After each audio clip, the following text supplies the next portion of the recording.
Magandang umaga sa inyong lahat. Magaga akong magising ngayon kasi kailangan kong maglaba kasi nag-invite sa amin ng isang kasal at yung ikakasal ay isa sa pinakamayaman dito sa aming lugar. Ngunit yung nakita ko dito sa labas ng aming tahanan ay nakasunod itong mga manok sa akin. So nalimutan ko pala na kailangan ko pa silang pakainin. Kaya pakainin ko muna sila bago ako maglaba at tapos mag-alaga ng aking bonsai. So ito na yung pagkain ng manik.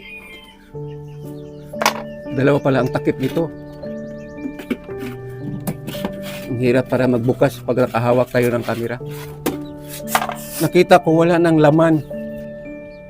So paano na kung saan ako kukuha ng ipakain sa manok. At saka naisip ko nga may bigas pa kami doon sa suloob. So yun ang naisipan ko nga ipakain na lang sa kanila. So ito na yung bigas nga nakukuha ko. Hasmin ka pa naman, sayang. Pero wala na akong magagawa kasi yung mga manok ko, makikita ninyo at ang sabik-sabik tal, nagugutom na silang lahat.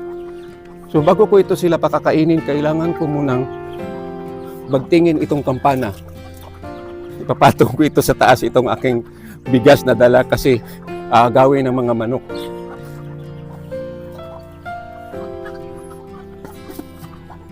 So dahil hindi tayo mayaman, ito lang kaserola o lagyan ng pagkain ng ninabagtong ko. Ayan, dumating na silang lahat dito sa aking baba at kinakagat pa ako.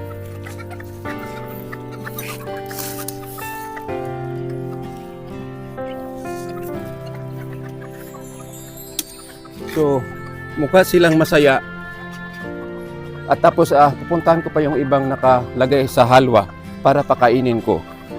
Ilagay ko muna itong kamera sa stand kasi nahihirapan ako magbigay sa kanila ng pagkain na nakahawak itong kamera at saka pagkain.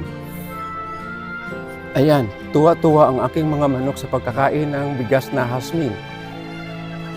Papakita ko sa inyo ang mga manok ko nandito.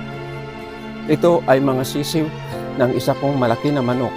Ang isa dito, yung pinakamalaki ay silky. Tapos yung iba namang manok, yung mga maliit naman na sisiw ay ordinaryong manik lang. Punta naman tayo dito sa kabila. So itong mga manok na nakita ko sa video, ito yung mga bantam chicken ko. Yan, nagpunta pa dito yung iba. At saka yung isa, yung makikita mo sa likod. Yun ang pinakaiisa kong pula na manok na bantam.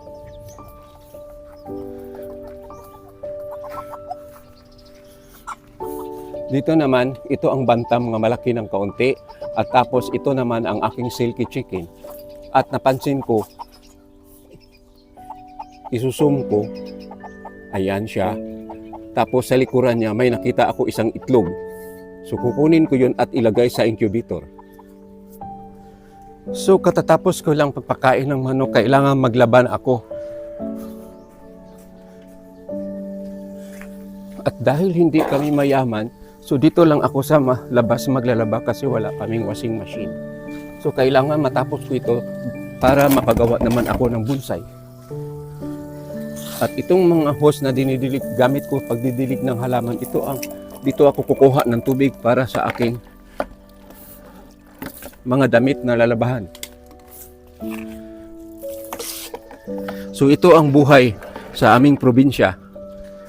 Ngayon, magsimula na ako maglaba. Pagkatapos ko ito sa paglalaba ay magsimula na rin akong magbubonsai para may isi-share naman ako sa inyo. Ito uunahin ko itong gagamitin ko sa kasal bukas. Hahanapin ko pa yung isusuot ko bukas. Sana makakuha ako ng magandang damit dito. Ang dami naman itong linabahan ko. So magsimula na ako tapos ikakat ko kasi mahaba na yung video ko.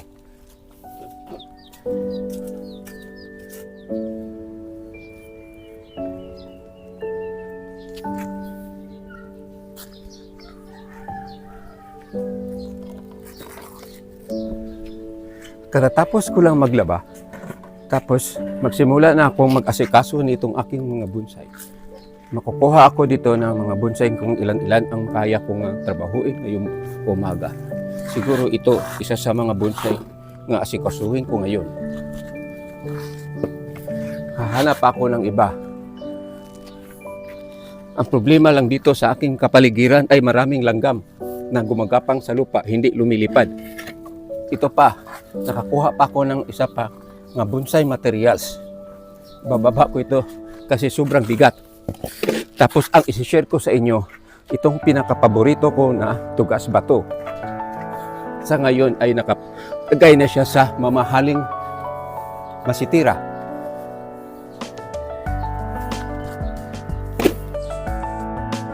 Ito sa baba. Papalitan natin ito ng aking mamahaling tugas bato. Ayan na siya. Tapos magsimula na akong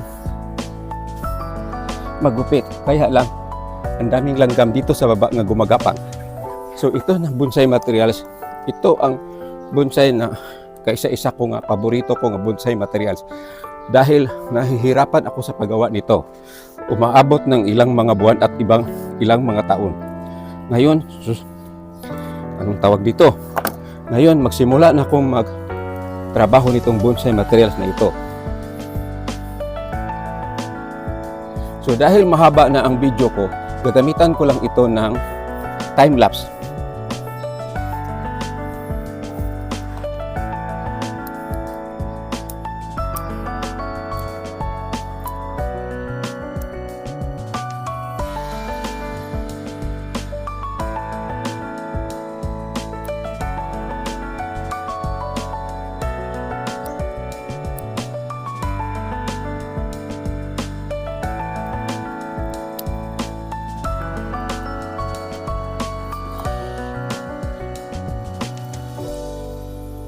So ito na, natapos ko na sa paggupit itong aking bonsai materials. Itong materials na ito ay tapos na ito. Although maliit lang itong iyang punuan, pero wala na itong wire. Kung makikita ninyo sa video, ayan, tinaangat ko, wala na itong wire. So pwede na itong ibinta. So hanggang dito na lang ako sa aking pagsishare sa inyo sa aking mga bonsai materials dito sa aming bahay. Maraming salamat sa panonood.